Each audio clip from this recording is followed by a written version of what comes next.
जम्मू कश्मीर में इलेक्शंस के हवाले से एक इम्पोर्टेंट इतला निकल कर आ रही है। सुप्रीम कोर्ट के वकील तुषार मेहता का क्या बयान रहा है और जम्मू कश्मीर को रियासत का दर्जा बहुत जल्द मिलने जा रहा है, इस तरीके की भी इतला जो है वो अनुसार जो है वो आप तक पहुंचाने की कोशिश करेंगे। नाज़रीन किराम, सबसे पहले इम्पोर्टेंट इतला जो है वो इलेक्शंस के हवाले से आपको मालूम है कि सुप्रीम कोर्ट की जानिब से फटकार लगाई गई थी मरकजी सरकार को और ये कहा गया था कि आपको इसके ऊपर जल्द अपना बयान देना है कि आखिरकार क्यों जम्मू कश्मीर को यूनियन टेरिटरी में तकसीम किया गया है, क्या कुछ वजूहात रही हैं उसके पीछे, और उसके साथ साथ जम्मू कश्मीर को रियासत का दर्जा कब बहाल कर दिया जाएगा। रियासत का दर्जा जम्मू कश्मीर से जब छीना गया था उस वक्त में जम्मू कश्मीर यूनियन टेरिटरी थी, असेंबली डिसॉल्व हो चुकी थी, यहाँ पे आइन साज असेंबली नहीं थी और बिना आइन साज असेंबली के आप स्टेट को यूटी में तकसीम नहीं कर सकते हैं एज पर कॉन्स्टिट्यूशनल, ये बात भी रखी गई थी। हालांकि कपिल सिब्बल ने भी आज जो है वो सुप्रीम कोर्ट के अंदर बहस की और इस आर्ग्यूमेंट्स के अंदर कुछ चीज़ें उन्होंने सामने रखी। उन्होंने सबसे पहले ये कहा कि अगर जम्मू कश्मीर के अंदर हालात बेहतर थे या जम्मू कश्मीर के आम शहरी चाहते थे कि रियासत का दर्जा उनसे छीन लिया जाए तो क्यों 5000 लोगों को डिटेन किया गया था,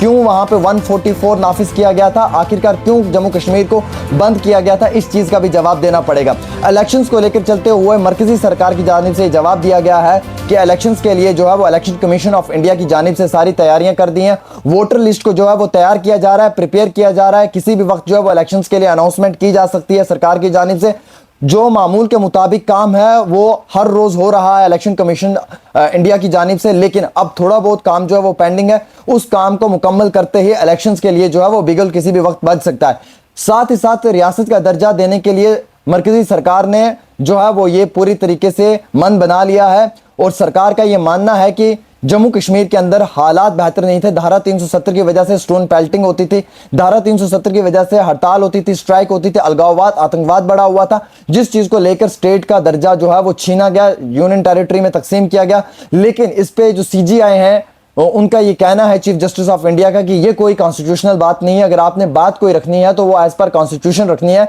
क्योंकि ये कॉन्स्टिट्यूशनल वे में ही सुनी जाएगी। आखिरकार जम्मू कश्मीर से जो रियासत का दर्जा छीना गया है, यूनियन टेरिटरी बनाई है, इसका जवाब आपने कॉन्स्टिट्यूशनल तरीके से देना है, ना कि आप इसका जवाब ऐसे दे सकते हैं कि टूरिज्म बूस्ट हुआ है, वहां पे जो है वो अलगाववाद या हड़तालें खत्म हुई है, स्ट्राइक्स खत्म हुई, स्टोन पेल्टिंग खत्म हुई है और वहां पे जो है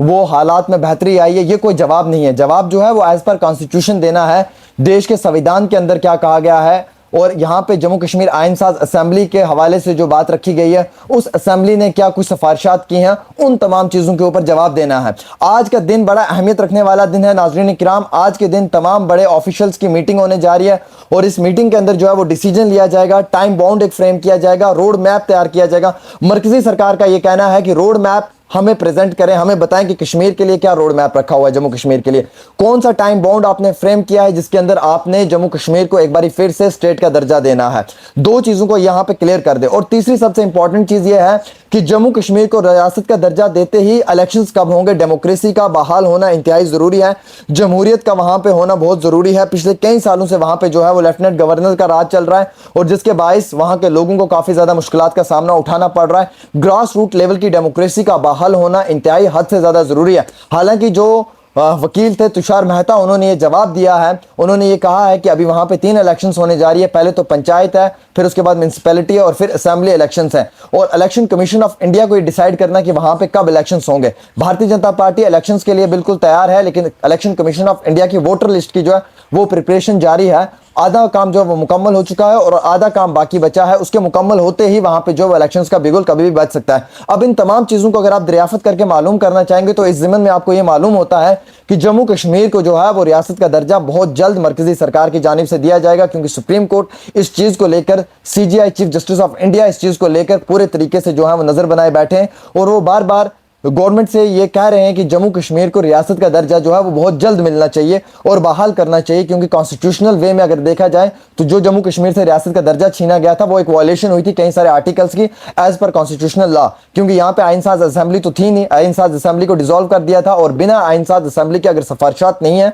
तो आप किसी भी तरीके से एक स्टेट को यूनियन टेरिटरी में तकसीम नहीं कर सकते, उसको दो हिस्सों में नहीं बांट सकते। लद्दाख की अगर बात करेंगे तो लद्दाख जो यूनियन टेरिटरी ही रहेगी, उसको रियासत का दर्जा नहीं दिया जाएगा, ना ही उसे जम्मू कश्मीर के साथ एक बार फिर से जोड़ने की कोशिश की जाएगी, लेकिन जम्मू कश्मीर को जो है वो रियासत का दर्जा दिया जाएगा। शायद ये रियासत के दर्जे को लेकर चलते हुए बहुत जल्दी अनाउंसमेंट होने जा रही है, जम्मू कश्मीर को एक बार फिर से स्टेट का दर्जा बहाल कर दिया जाएगा और इसी हेयरिंग के बीच में ही कोई बड़ा फैसला जो है वो मरकजी सरकार की जानिब से लिया जा सकता है। इलेक्शंस को भी लेकर चलते हुए अब सरकार को इसके ऊपर भी कोई कार्रवाई करनी है। इलेक्शन कमीशन ऑफ इंडिया को भी जो है वो CGI chief justice of India की जानिब से कहा गया है कि आपने इन तमाम चीजों को जो है वो दरियाफ्त करना है और वक्ती तौर इस जिम्मन में जो है वो आपने प्रॉपर तरीके से अपनी जो है वो लिस्ट को प्रिपेयर करना है, वोटर लिस्ट को, क्योंकि वहां पे जो है वो पहले ही हदबंदी कमीशन यानी कि डिलिमिटेशन कमीशन ने जो है वो वक्ती तौर वहां पे